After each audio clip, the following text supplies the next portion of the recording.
Well, here we are. This is the Cannondale SuperSix Evo 2 road bike for the 2025 season. And in this episode, I will give you the buyer's guide for this bike. I will also tell you some of the likes and dislikes about this bike. And also, I will make a brief comparison between this Cannondale SuperSix Evo bike and Canyon iRoad CF SLX8 road bike. So, hello friends and welcome to another episode of Cycling Insider. So as you can see, this Cannondale SuperSix Evo 2 road bike has a retail price of $6,000 hard-earned US dollars, so it's definitely not a cheap bike. It is a bit on the higher side of bike prices, but I think all of us are now used to these kind of eye-watering bike prices on the market. So Cannondale SuperSix Evo platform, who is this bike for? So this is a legendary platform from Cannondale, and SuperSix Evo is all about proper racing bike, which is, in this instance, aerodynamically optimized.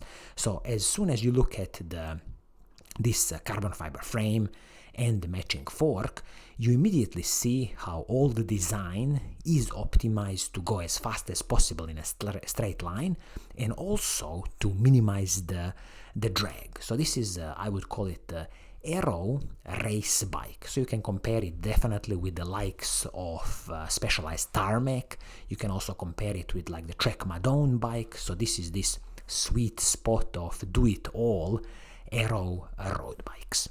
Okay, so considering the paint schemes you have on offer for this bike, I see they have updated the paint schemes a bit for the 2025 season, and it seems to me that this metallic red color, stunning color, is the new color for 2025. Also, it seems to me that this meteor gray color, another beautiful color, is the new one for the 2025 season. And then you have this deep teal, again, beautiful green paint scheme, and a totally blacked out bike. So at least when you consider the retail price of $6,000 US dollars, I'm really glad that Cannondale is offering 4 paint schemes for this bike. Okay, let's now talk about the specifications and really see what are you getting for your hard-earned money. So we can kick off with the frame and the fork on this bike. So this carbon fiber frame is the Cannondale's SuperSix Evo frame and the matching fork. Cannondale frames come with a lifetime warranty, which is absolutely excellent. And this frame, as you can see, internally routed cables. Also, there is a threaded bottom bracket and 12mm through axles front and the back. And they are nicely, again, aerodynamically optimized. You see how the threaded through axles are closed on one side. Generally speaking, all the design of the frame and the fork is a typical of the aero fast bike to minimize the drag. So generally speaking, this carbon fiber frame and the fork, absolutely no special complaints from me, and I'm still glad that Cannondale is offering the lifetime warranty on their carbon fiber frame. Now when you look at the seat post and the saddle, so the seat post is a classical carbon fiber seat post from Cannondale, again aerodynamically optimized. And the good thing here is that, of course, with this nice carbon fiber seat post, it will definitely soak up some of the smaller road bumps. The saddle, I believe this saddle is still from Pro Logo saddle, so whatever saddles you have on this bike, it's just a personal preference, and it's going to be very easy to replace if you don't like this saddle. Now when it comes to handlebar and the stem, I'm really glad that Cannondale here has used a classical solution of separate pieces for stem and the handlebar, and this handlebar is a carbon fiber piece, aerodynamically optimized, and this stem is aluminum stem.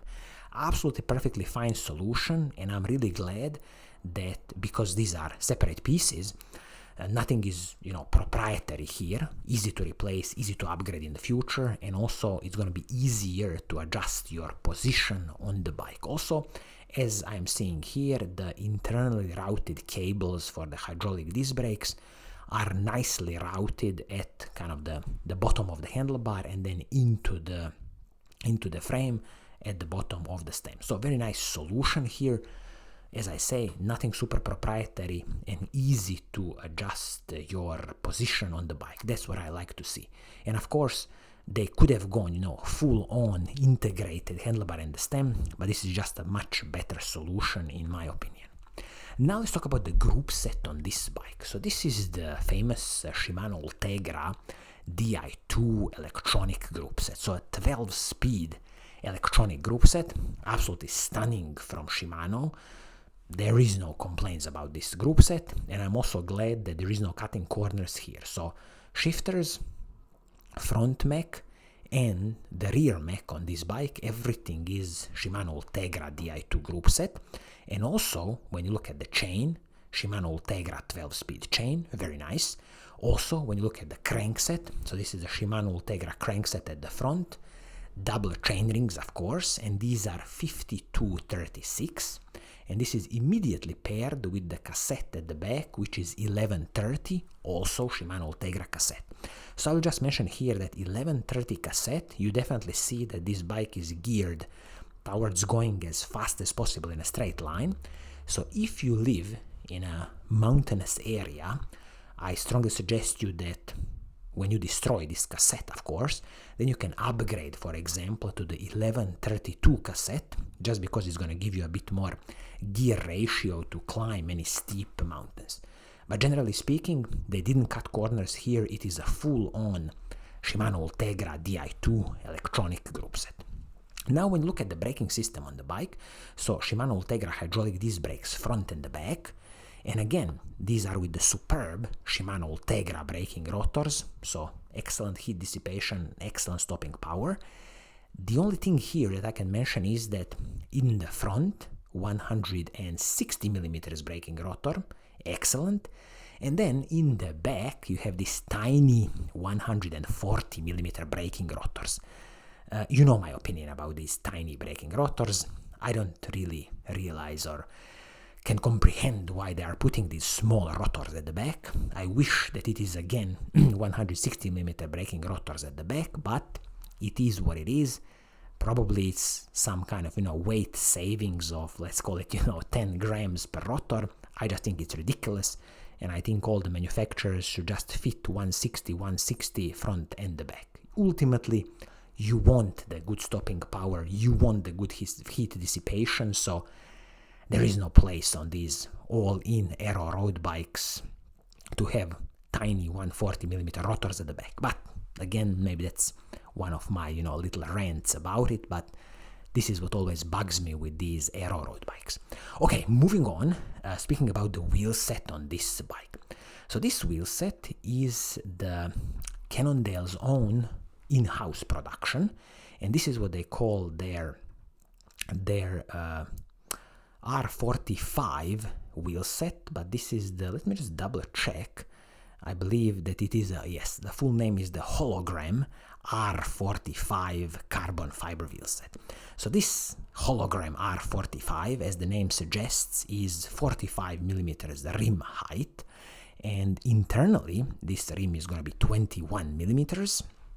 Also, the hubs on these wheels are Formula hubs.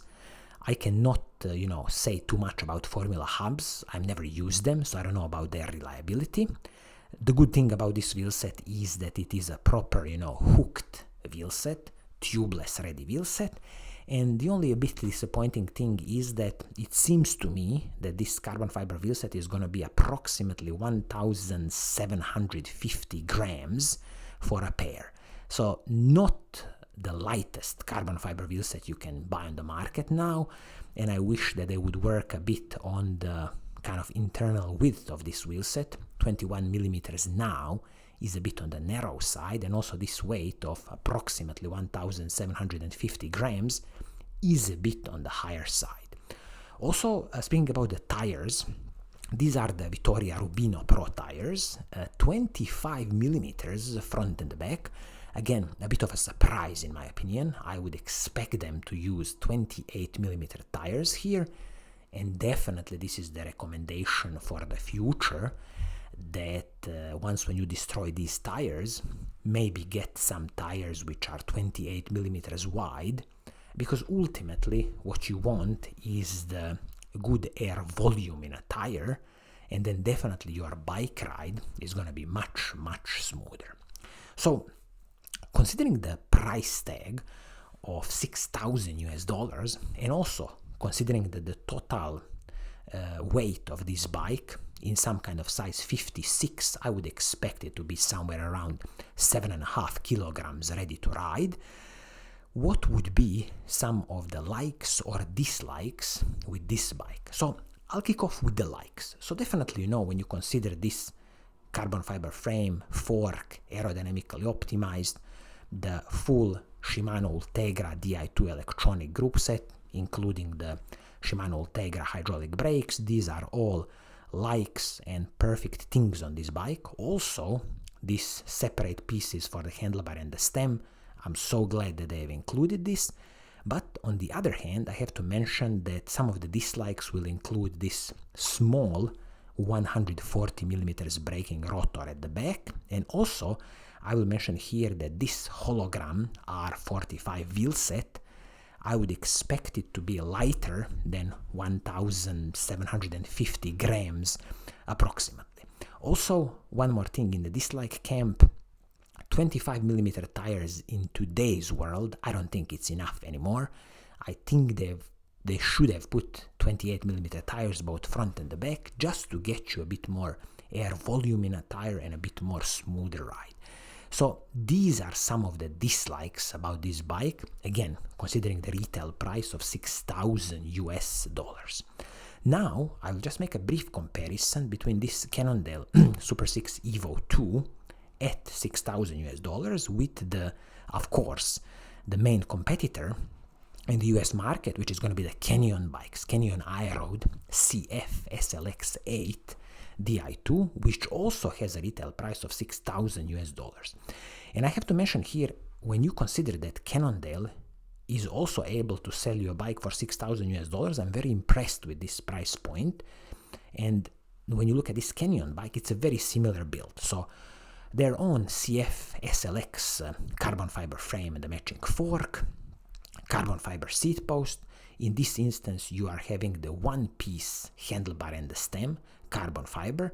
Although I have to mention with Canyon, you have their innovative system, I think they call it now PACE, where the width of the handlebar can be adjusted few millimeters, here there, which is definitely excellent solution. So it gives you a bit more freedom with this handlebar and the stem combo.